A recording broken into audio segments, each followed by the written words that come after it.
¿Cómo están, queridos estudiantes? El día de hoy vamos a hacer un repaso de lo que hemos visto en la unidad número 4 y ingresando al primer tema también de la unidad número 5.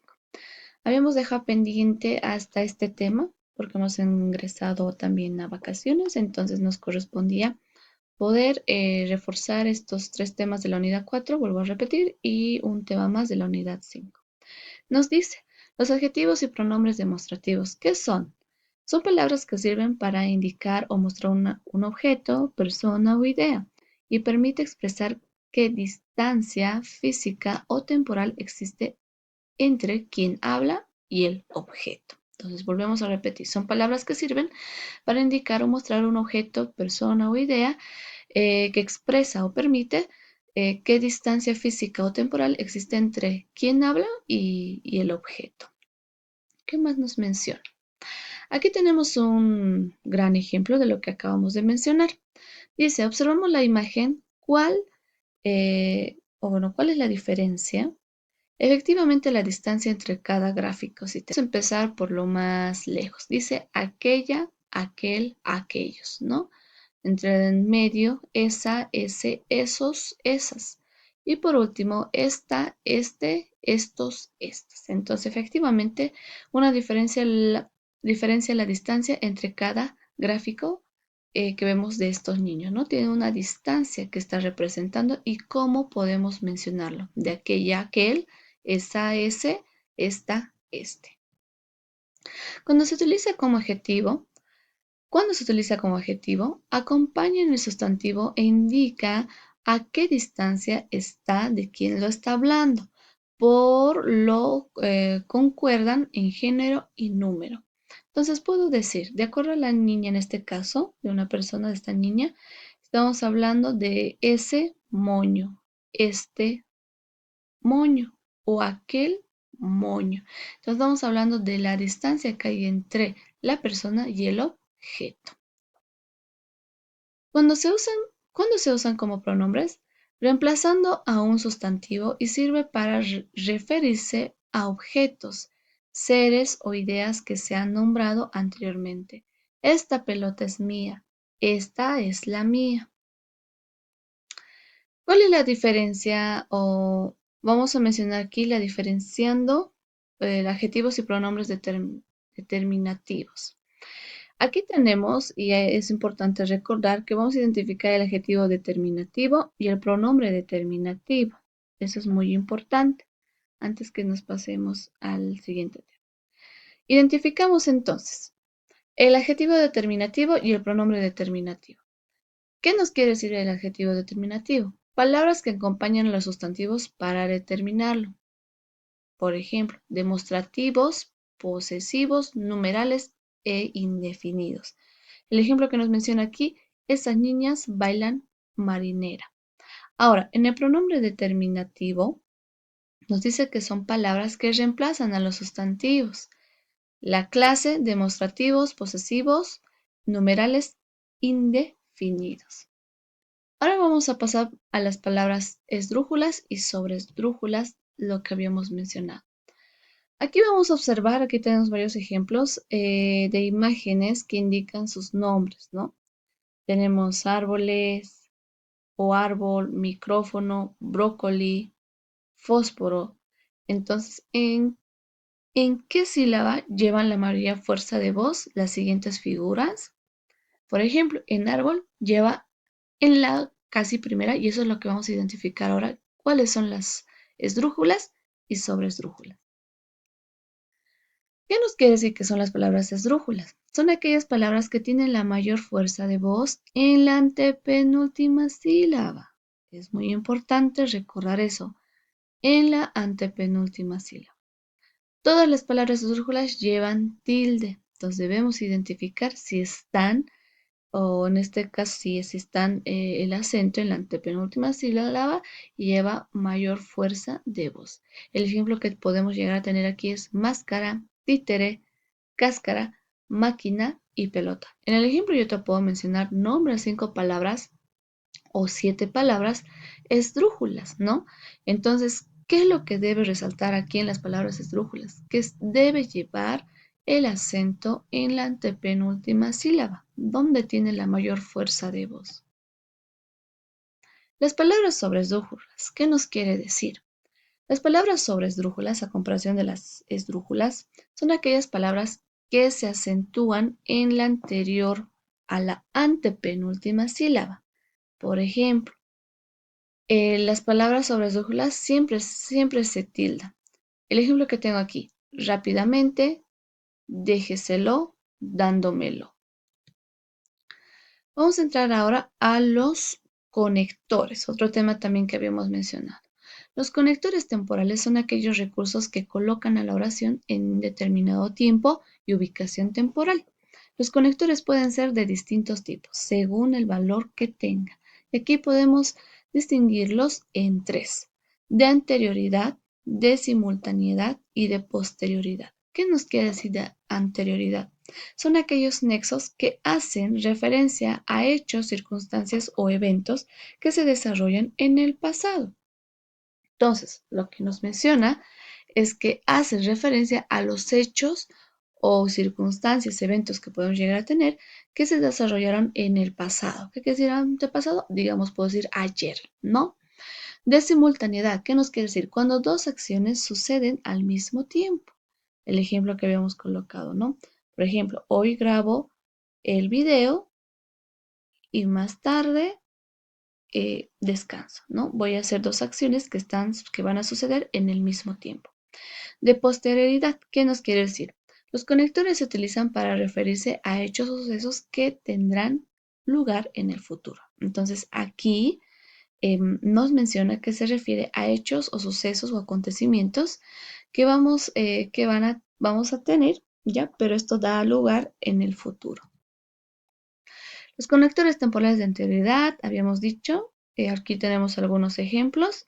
Podemos utilizar aquellos conectores antes, al principio, anteriormente, tiempo atrás, en primer lugar, había una vez, al comienzo, previamente, antes, de qué, etcétera.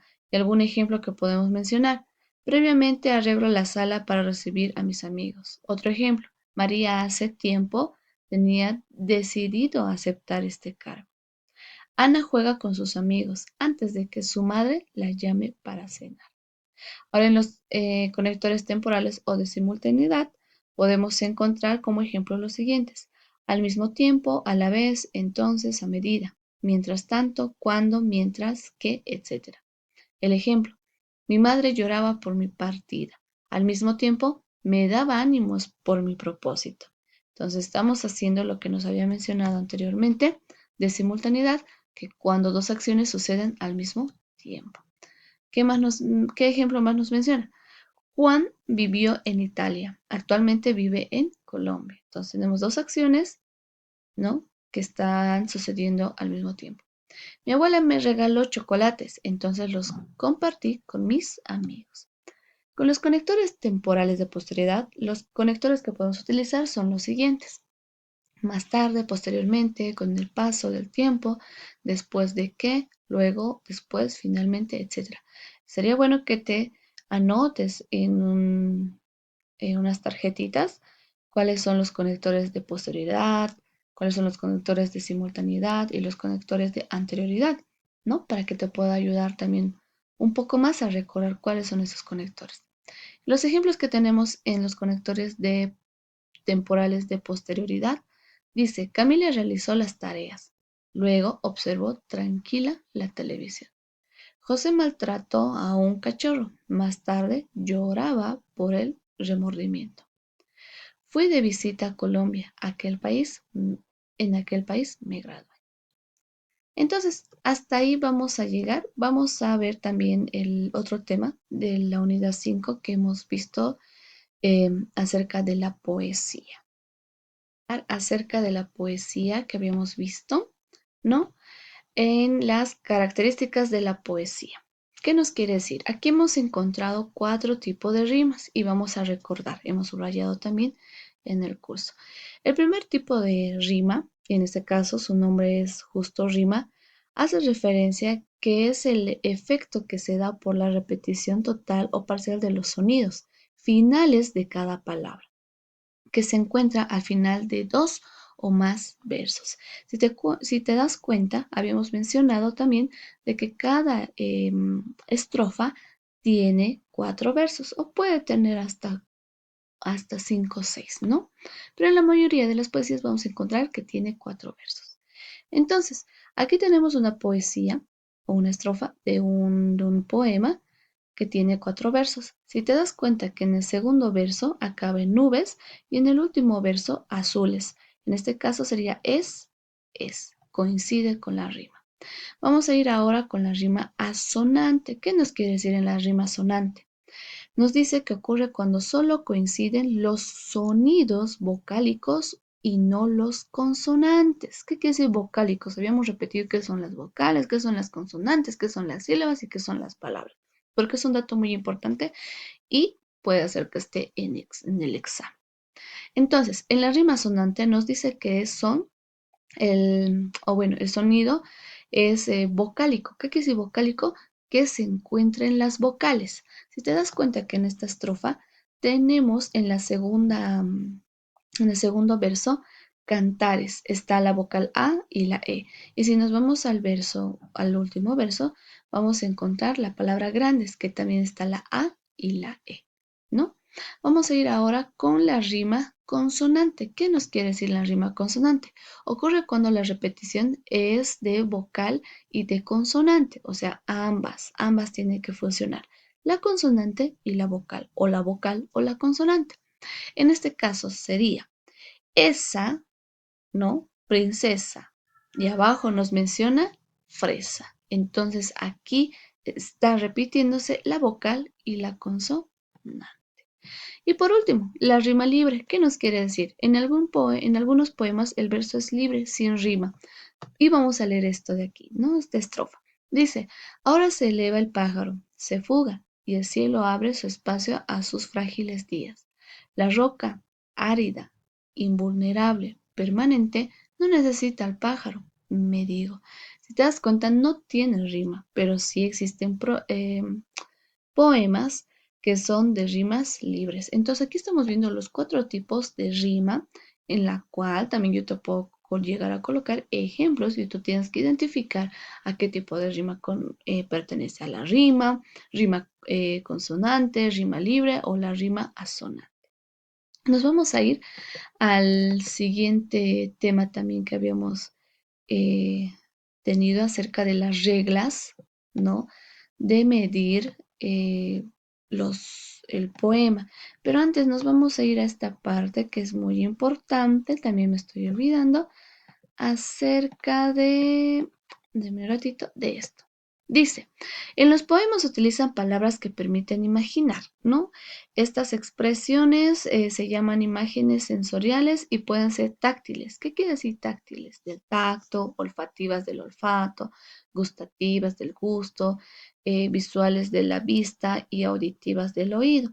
Entonces, aquí en un poema va a haber la fusión de este tema sensorial que habla de los sentidos, les había mencionado, eso es lo que quiere decir sensorial de los sentidos, que nosotros podemos llegar a convertirlo, ¿no?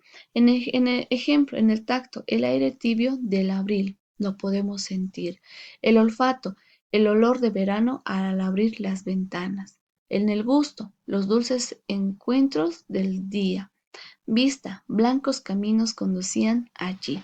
En el oído, el murmullo del viento en la ventana. Si te das cuenta, cada versito que vemos aquí va relacionado al tema sensorial de los 5 sentidos. Entonces, cuando tú quieras crear un poema, debe también incorporar este tema de sensorial, ya sea tacto, olfato, vista, gusto u oído. Vamos a ir ahora a la siguiente. Habíamos mencionado aquí un dato, ¿no? Importante. ¿Qué nos dice? El poema es un texto literario que se focaliza en el mensaje y busca expresar sentimientos y provocar emociones en el lector. Si yo voy a declamar un poema, debo hacer todo lo posible para que pueda conectar con aquella persona que escuche todo el sentimiento, todas esas emociones que quiero llegar a transmitir, ¿no? Este tipo de textos se escribe en versos y se organiza en estrofas. Versos, estrofas. ¿Qué nos quiere decir? El conjunto de versos separados por un espacio se llaman